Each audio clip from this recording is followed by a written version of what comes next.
Why is there such a huge disparity in prostate cancer rates? The incidence of clinically malignant prostate cancer is highest in African Americans, some 30-fold greater than in Japanese men, and 120 times greater than seen in Chinese men in Shanghai. Well, in general, the Western diet is one in which animal protein and fat consumption is high, whereas the fiber intake is low.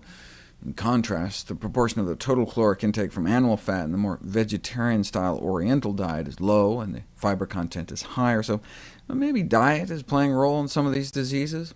But these healthier diets are not just low in animal proteins and fat and high in starch and fiber, they're also rich in weak plant estrogens. This study, for example, found higher levels of phytoestrogens in the prostate fluids of men in countries with relatively low rates of prostate cancer.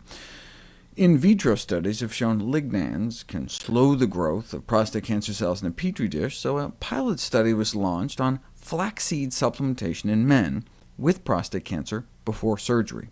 Why flax seeds? Because while these anti-cancer lignans are found throughout the plant kingdom, flax seeds have up to 800 times more than any other food.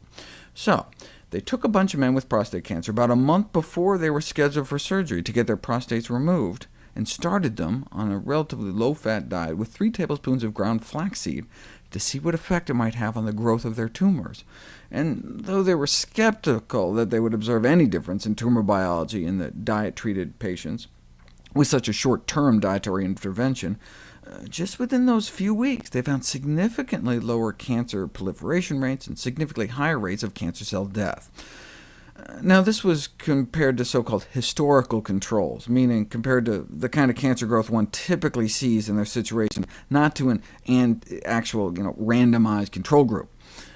But a few years later, a study was finally published in which men could act as their own controls. These were men that just got their prostates biopsied and were scheduled to get a repeat biopsy in 6 months' time. So they did the same thing. After the first biopsy, they reduced the fat in their diet and put them on ground flax seeds to see if it made their repeat biopsy look any different. These were men with what's called PIN, which is like the prostate equivalent of ductal carcinoma in situ in the breast, an early stage of cancer.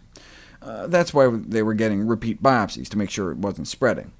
And this is what they found. Significant drop in PSA levels, which is a biomarker of prostate cell growth, a drop in cholesterol, which is what we'd expect with a lower fat diet and all that extra fiber, and importantly, a significant decrease in the cellular proliferation rate. In fact, in 2 of the men, their PSA levels dropped so much they didn't even have to go through with the second biopsy at all. There hasn't been much research on this kind of precancerous prostatic hyperplasia, with only 4 epidemiological studies reported at the time. They yielded varying findings, with increased risk associated with higher NG protein and animal product intake, and decreased risk related to consumption of alcohol, fruit, and green and yellow vegetables. In some, a low-fat, plant-based diet high in phytoestrogens.